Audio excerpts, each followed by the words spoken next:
માં, કાલે મારા લગ્ન છે. મેં તારા બેંક એકાઉન્ટમાંથી બધા પૈસા કાઢી લીધા છે અને ઘર વેચી દીધું છે. બાઈ, ફોન કપાઈ ગયો. મારા હાથમાંથી મોબાઈલ ન પડ્યો. હું હલી પણ નહીં. બસ એક હાસ્ય આવી ગયું ચહેરા પર.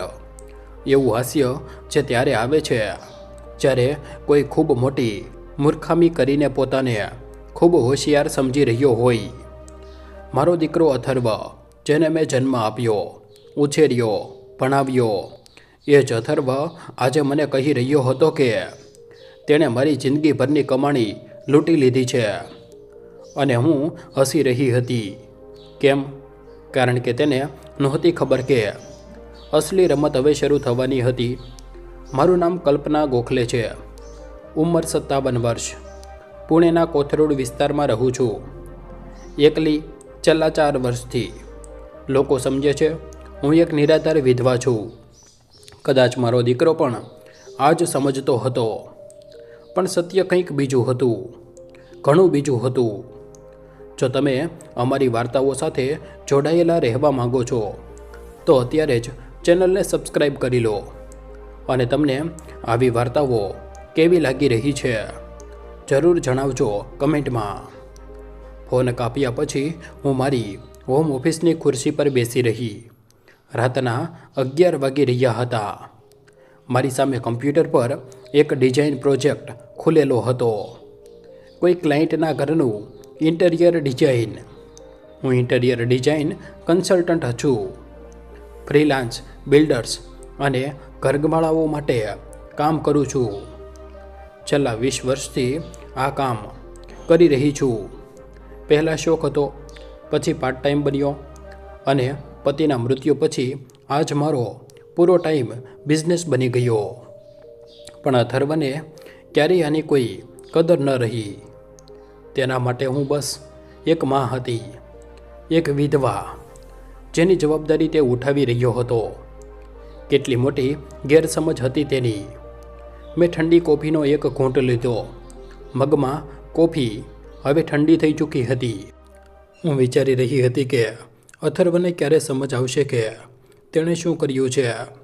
કદાચ ત્યારે જ્યારે પોલીસનો ફોન આવશે, કે પછી જ્યારે તે પ્રોપર્ટી ખરીદનાર તેની પાછળ લાગશે, કે પછી જ્યારે તેની થનારી સાસુ અને સસરા તેને સવાલ કરશે. ખેર, સમય બતાવશે. મને યાદ છે તે દિવસ જ્યારે અથર્વ જન્મ્યો હતો. હું તે વખતે 25 વર્ષની હતી. મારા પતિ નિલેશ ગોખલે સિવિલ એન્જિનિયર હતા. સારી નોકરી હતી એમની. અમે શરૂઆતમાં ભાડાના મકાનમાં રહેતા હતા. પછી ધીરે ધીરે અમે અમારો એક ફ્લેટ ખરીદ્યો, કોથરૂડમાં 2 બેડરૂમનો. તે વખતે 50 લાખનો હતો. હોમ લોનથી ખરીદ્યો હતો. 15 વર્ષમાં ચૂકવ્યો. નિલેશ ખૂબ મહેનત કરતા હતા. હું પણ મારું ઇન્ટિરિયરનું કામ કરતી હતી. અથર્વને સારી સ્કૂલમાં ભણાવ્યો, કોલેજ મોકલ્યો, MBA કરાવ્યું. પછી તે બેંગ્લોરમાં નોકરી કરવા ચાલ્યો ગયો. માર્કેટિંગમાં હતો. સારી સેલેરી હતી તેની. પણ 4 વર્ષ પહેલાં બધું બદલાઈ ગયું. નિલેશનું મૃત્યુ થઈ ગયું. Workplace accident. તે એક કન્સ્ટ્રક્શન સાઇટ પર ઇન્સ્પેક્ટર માટે ગયા હતા.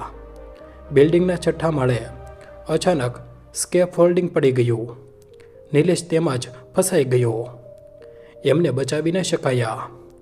જ્યારે મને ખબર મળી, મારી દુનિયા ઉજળી ગઈ. 53 વર્ષની ઉંમરમાં વિધવા થઈ ગઈ. અથર્વ તે વખતે બેંગ્લોરમાં હતો.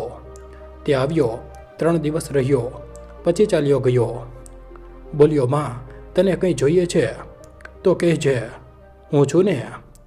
મેં વિચાર્યું કદાચ તે સાચે જ મારી પરવા કરે છે. પણ ધીરે ધીરે મને અસલિયત સમજમાં આવવા લાગી. નિલેશના મૃત્યુ પછી મને કંપનીથી 20 લાખનું વળતર મળ્યું. એમની LICથી 10 લાખ મળ્યા. પ્રોવિડન્ટ ફંડથી 15 લાખ.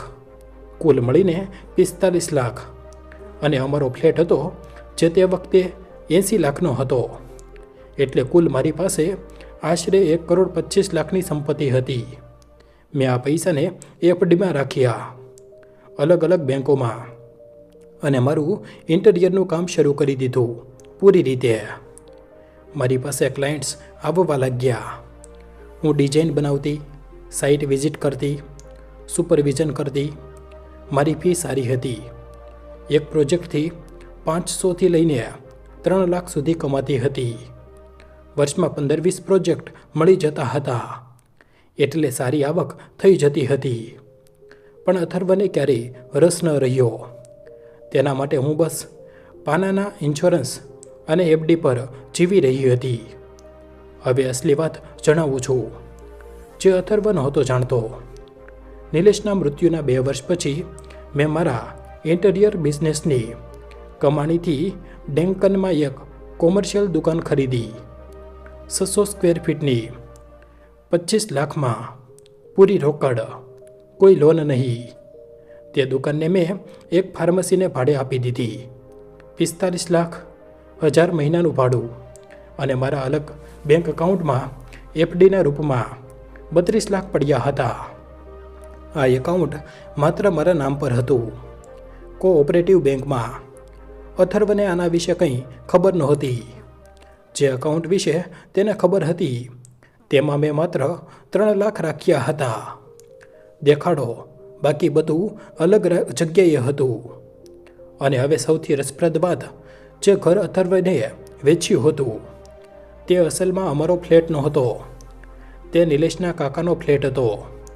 એક જૂની પૈતૃક પ્રોપર્ટીનો વિવાદ નિલેશની ફેમિલીમાં વર્ષોથી ચાલી રહ્યો હતો. નિલેશના નામ પર કાગળ હતા, પણ પ્રોપર્ટી પર કોર્ટ કેસ ચાલી રહ્યો હતો. નિલેશના મૃત્યુ પછી મને તે બધા કાગળ મળ્યા. મેં વકીલની સલાહ લીધી. વકીલે કહ્યું, દેવીજી, આ પ્રોપર્ટી તમારી નથી. કોર્ટમાં કેસ ચાલી રહ્યો છે. જો કોઈ આને વેચવાનો પ્રયત્ન કરશે તો ફ્રોડનો કેસ થઈ શકે છે. મેં તે કાગળ અલગથી રાખી દીધા અને મારા અસલી ઘરના કાગળ બેંક લોકરમાં સુરક્ષિત રાખી દીધા. પણ જ્યારે અથર્વએ કાગળ માંગ્યા તો મેં વિવાદિત પ્રોપર્ટીના કાગળ આપી દીધા. વિચાર્યું, જો તેની દાનત ખરાબ છે તો તે પોતે ફસાઈ જશે, અને એવું જ થયું. પણ હું તેમને શરૂઆતથી જણાવું છું, કેવી રીતે મારો દીકરો મારી વિરુદ્ધ થઈ ગયો, કેવી રીતે તેણે મને છેતરવાનો પ્રયત્ન કર્યો, અને કેવી રીતે મેં તેને પાઠ ભણાવ્યો. નિલેશના મૃત્યુના શરૂઆતના મહિના ખૂબ મુશ્કેલ હતા. હું રડતી હતી, એકલી હતી, ઘર સૂનું લાગતું હતું. અથર્વ શરૂઆતમાં મહિનામાં એકવાર આવતો હતો, પછી 2 મહિનામાં એકવાર, પછી 3 મહિનામાં. ધીરે ધીરે તેનું આવવાનું ઓછું થતું ગયું. ફોન પર વાત કરતો હતો. માં કેવી છો? બધું ઠીક છે ને? પૈસાની કોઈ તકલીફ તો નથી? હું હંમેશા કહેતી, ના દીકરા, બધું ઠીક છે. તું તારું ધ્યાન રાખ. મને નહોતી ખબર કે તેના મગજમાં શું ચાલી રહ્યું હતું. પછી એક દિવસ તેણે એક છોકરી સાથે મુલાકાત કરાવી. ફોન પર વિડીયો કોલ પર નતાશા દેસાઈ, બેંગ્લોરમાં જતી, માર્કેટિંગ મેનેજર, સુંદર છોકરી હતી. અંગ્રેજીમાં વાત કરતી હતી. મારી સાથે પણ અંગ્રેજીમાં બોલી. Hello aunty, how are you? મેં હિન્દીમાં જવાબ આપ્યો. મને અંગ્રેજી આવડે છે, પણ મને હિન્દી વધારે ગમે છે. અથર્વએ કહ્યું, માં, આ નતાશા છે. અમે સાથે કામ કરીએ છીએ. વિચારી રહ્યા છીએ લગ્ન કરી લઈએ. હું ચોંકી ગઈ. આટલી જલ્દી પણ મેં કંઈ ન કહ્યું. બસ હસી પડી. બોલી, ખૂબ સારી વાત છે દીકરા. તમે ખુશ છો તો મને પણ ખુશી છે. પણ બીજા જ પળે નતાશાએ એક સવાલ કર્યો. Aunty, Atharva told me about the property. So when are you transferring it to his name? મારું દિલ બેસી ગયું. આ સવાલ લગ્ન પહેલાં? મેં ધીરેથી કહ્યું, દીકરી, અત્યારે આ બધી વાતો પછી કરીશું. પહેલાં લગ્ન તો થઈ જાય. નતાશાનું હાસ્ય ગાયબ થઈ ગયું. અથર્વએ વિષય બદલી નાખ્યો. તે રાત્રે મને ઊંઘ ન આવી. હું મારી હોમ ઓફિસમાં બેસી રહી. જૂના ડોક્યુમેન્ટ્સ કાઢ્યા, પ્રોપર્ટીના કાગળ જોયા, અને મને સમજાઈ ગયું કે અથર્વનો રસ મારામાં નહીં, મારી પ્રોપર્ટીમાં હતો. આવતા થોડા મહિનામાં અથર્વએ ધીરે ધીરે પોતાની ચાલ ચાલવાનું શરૂ કરી દીધું. પહેલાં તેણે કહ્યું, માં, પ્રોપર્ટીના કાગળ મને આપી દે, હું બેંકમાં સેફ ડિપોઝિટમાં રાખી દઈશ, તારી પાસે રાખવા સુરક્ષિત નથી. મેં કહ્યું, દીકરા, મારી પાસે લોકર છે, ત્યાં સુરક્ષિત છે. તે ચૂપ થઈ ગયો. પછી થોડા દિવસ પછી બોલ્યો, માં, તારા બેંક એકાઉન્ટમાં મારું નામ જોઈન્ટમાં એડ કરાવી દે, ઇમરજન્સીમાં કામ આવશે. મેં ના પાડી દીધી. કહ્યું, દીકરા, અત્યારે કોઈ જરૂર નથી, હું પોતે બધું સંભાળી લઉં છું. પછી એક દિવસ તે પુણે આવ્યો, સાથે નતાશા પણ હતી. એમણે મને કહ્યું કે તેઓ લગ્નની તૈયારી કરવા માગે છે. મેં ખુશીથી હા પાડી દીધી. દીકરા, તમે જે ઈચ્છો તે કરો, હું તમારી સાથે છું. તે દિવસે અમે ત્રણેય બહાર જમવા ગયા, એક ફેન્સી રેસ્ટોરન્ટમાં. નતાશાએ મને પૂછ્યું, આંટી, તમે શું કરો છો આખો દિવસ, ઘરમાં એકલા?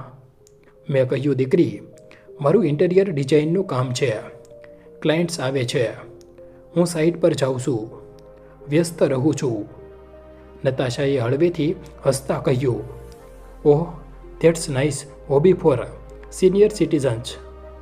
હોબી મારો બિઝનેસ હતો તે, પણ મેં ચૂપ રહેવું બહેતર સમજ્યું. અથર્વએ કંઈ ન કહ્યું. તેણે નતાશાને સપોર્ટ કર્યો. એ જ સાંજે અથર્વએ કહ્યું, માં, મને પ્રોપર્ટીના કાગળ જોઈએ છે, બેંકમાં કંઈક કામ છે. મેં પૂછ્યું, કયું કામ? તે અકળાયો. માં, તું દરેક વાતમાં સવાલ કેમ કરે છે? હું તારો દીકરો છું, મારા પર ભરોસો નથી શું? મેં ધીરેથી કહ્યું, ભરોસો છે દીકરા, પણ આ કાગળ ખૂબ મહત્ત્વના છે. નતાશા વચ્ચે બોલી, જુઓ આંટી, અથર્વ તમારો દીકરો છે, તે તમારું ભલું ઈચ્છે છે, તમે આટલી શંકા કેમ કરી રહ્યા છો? હું ચૂપ થઈ ગઈ, પણ મેં કાગળ ન આપ્યા. તે રાત્રે જ્યારે તેઓ સૂઈ રહ્યા હતા, મેં મારા વકીલને ફોન કર્યો. વકીલ રામાસ્વામી સર જૂના પરિચિત હતા.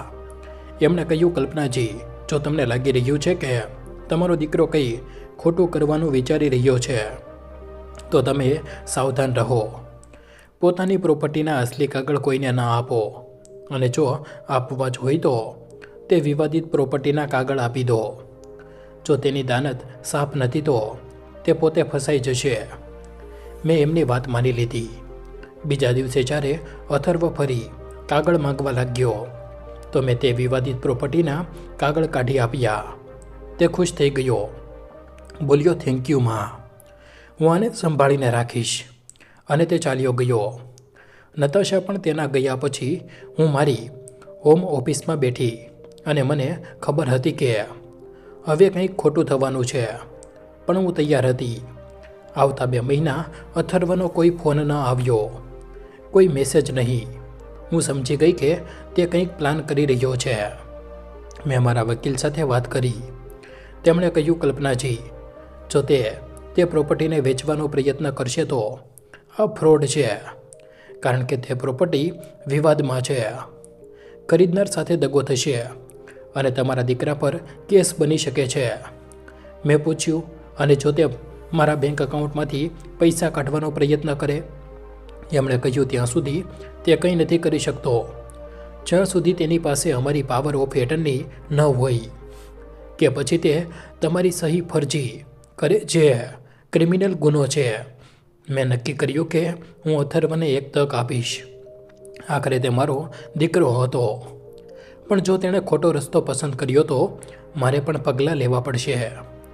અને પછી તે ફોન આવ્યો, આજે રાત્રે, માં, કાલે મારા લગ્ન છે, મેં તારા બેંક એકાઉન્ટમાંથી બધા પૈસા કાઢી લીધા છે અને ઘર વેચી દીધું છે, બાઈ.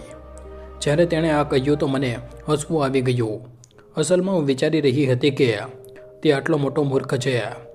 પહેલી વાત, તેણે જે ઘર વેચ્યું તે વિવાદિત હતું. બીજી વાત, મારા બેંક એકાઉન્ટમાંથી તેણે કદાચ 3 લાખ કાઢ્યા હશે, બાકી બધું મારા બીજા એકાઉન્ટમાં સુરક્ષિત હતું. ત્રીજી વાત, તેણે મારી સહી ફરજી કરી હશે, જે ક્રિમિનલ કેસ હતો. હવે હું શું કરું? મેં નક્કી કર્યું કે કાલે સવારે હું બેંગ્લોર જઈશ, મારા વકીલ સાથે અને પોલીસ સાથે, અને અથર્વને તેની અસલિયત બતાવીશ. તેના લગ્ન પહેલાંની સગાઈ રિંગ સેરેમનીમાં બધાની સામે હું મારા નાના પૂજા ઘરમાં ગઈ, દીવો પ્રગટાવ્યો, ભગવાનને પ્રાર્થના કરી. એ ભગવાન, મેં ક્યારેય કોઈનું ખરાબ નથી વિચાર્યું, પણ આજે મારા દીકરાએ મારી સાથે દગો કર્યો. હવે મને ન્યાય અપાવો. મેં મારા વકીલ રામાસ્વામી સરને ફોન કર્યો. તેમણે કહ્યું, કલ્પનાજી, તમે બિલકુલ સાચું કરી રહ્યા છો. હું પોલીસ સાથે વાત કરીશ અને અમે કાલે બેંગ્લોર જઈશું. મેં એમનો આભાર માન્યો. પછી મેં મારા બેંક મેનેજરને ફોન કર્યો. એ જ રાત્રે એમણે જણાવ્યું, હા કલ્પનાજી, આજે બપોરે તમારા દીકરાએ 3 લાખ કાઢ્યા. તમારી સહીની કોપી લઈને આવ્યો હતો. અમે વેરીફાઈ ન કરી કારણ કે તે અમારો દીકરો છે. મેં એમને કહ્યું, સર, તે સહી ખોટી હતી. મેં કોઈ પરવાનગી નથી આપી. તમે પોલીસને જાણ કરી દો. બેંક મેનેજર ગભરાઈ ગયા. બોલ્યા, અમે તરત પગલાં લઈશું. હવે વારો હતો તે પ્રોપર્ટી ખરીદનારનો. મેં રામાસ્વામી સરને કહ્યું કે તે ખબર કાઢે કે અથર્વએ તે પ્રોપર્ટી કોને વેચી. 2 દિવસ પછી સરે જણાવ્યું, કલ્પનાજી, એક બિલ્ડરે ખરીદી છે. 45 લાખમાં રજિસ્ટ્રી થઈ ગઈ છે. પણ જ્યારે તેને ખબર પડશે કે આ પ્રોપર્ટી વિવાદિત છે તો તે તમારા દીકરા પર કેસ કરશે.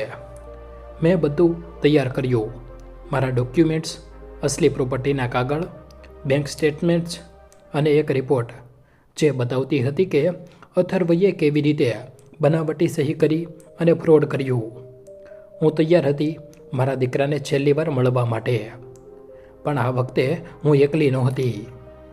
મારી સાથે કાયદો હતો અને સત્ય હતું.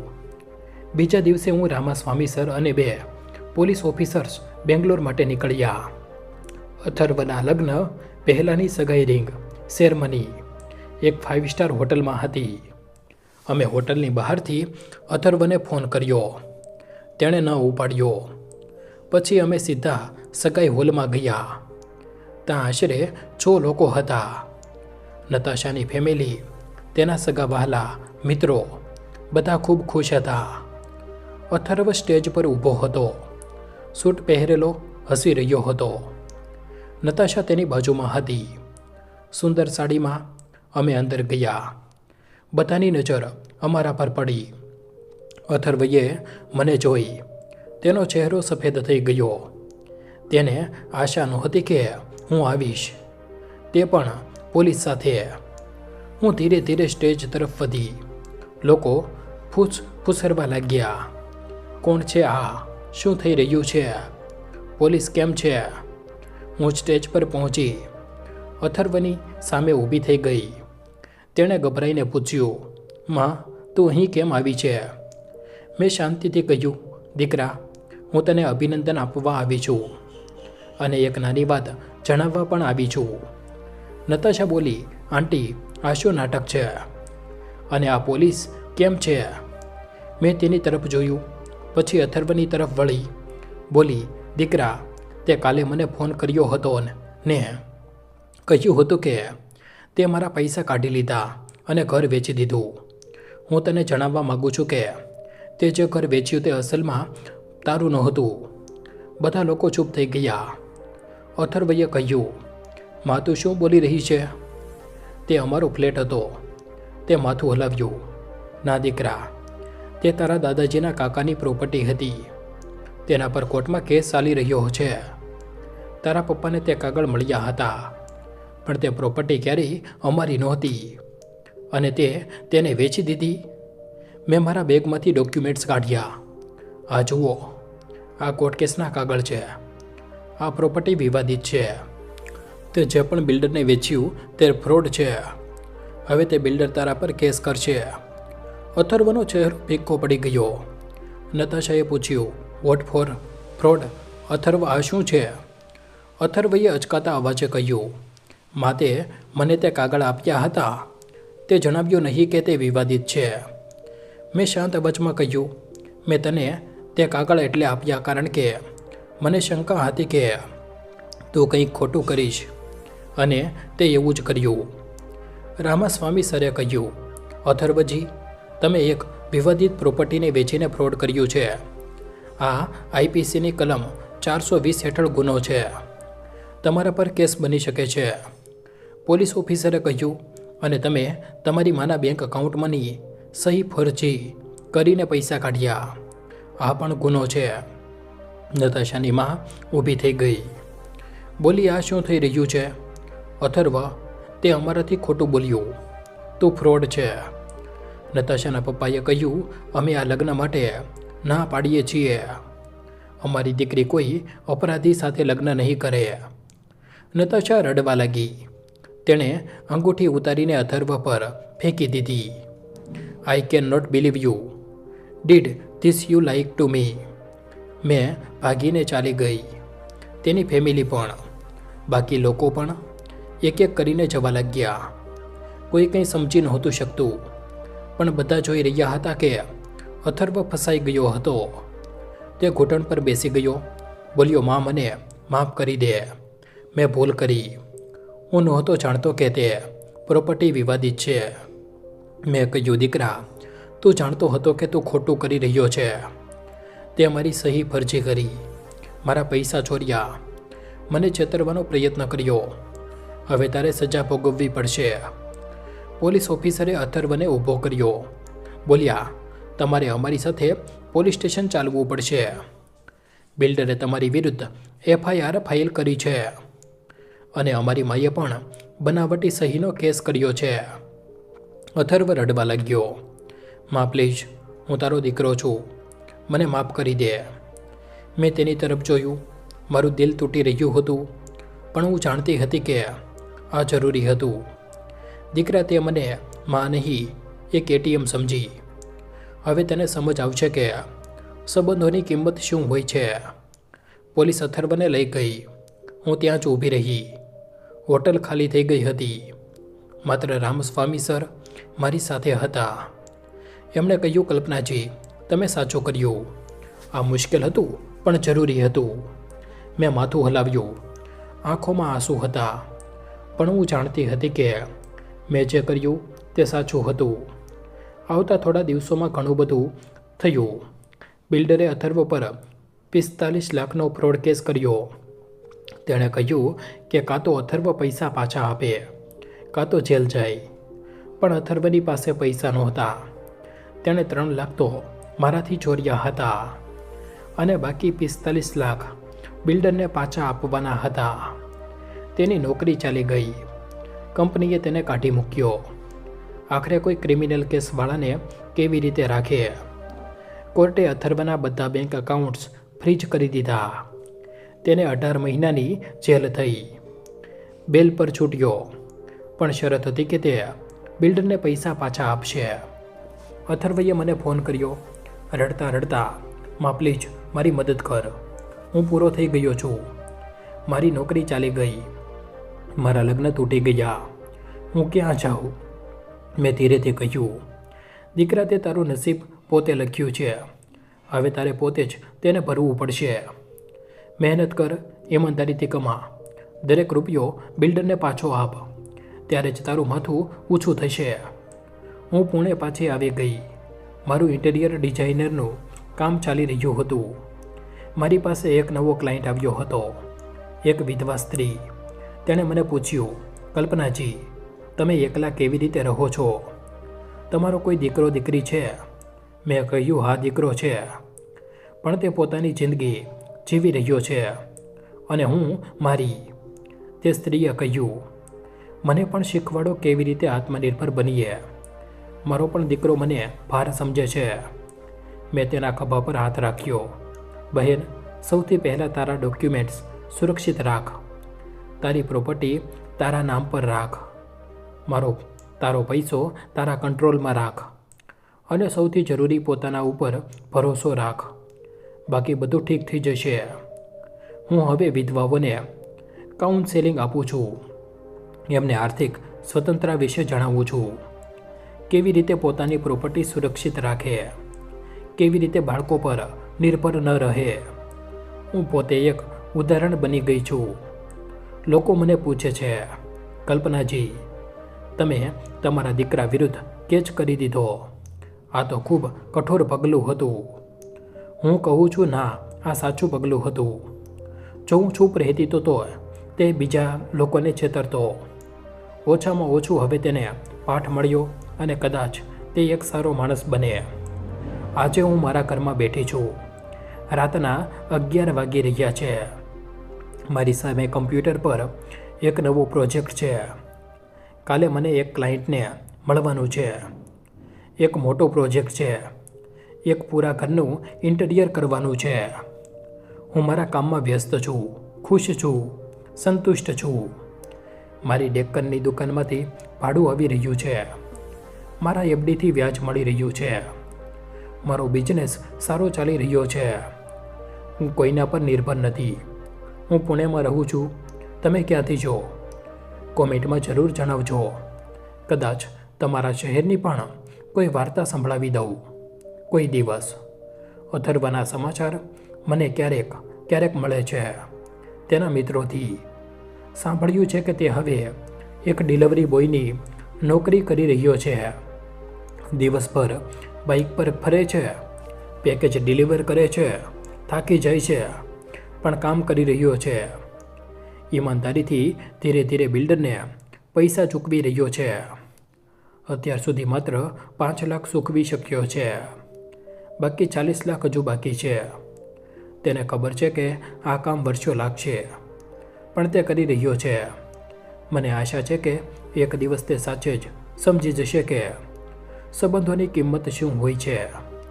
મેં અથર્વ સાથે વાત કરવાનું બંધ નથી કર્યું, પણ મેં તેને સાફ કહી દીધું છે કે જ્યાં સુધી તે દરેક રૂપિયો ચૂકવી નથી દેતો, તે મારી પાસે નથી આવી શકતો.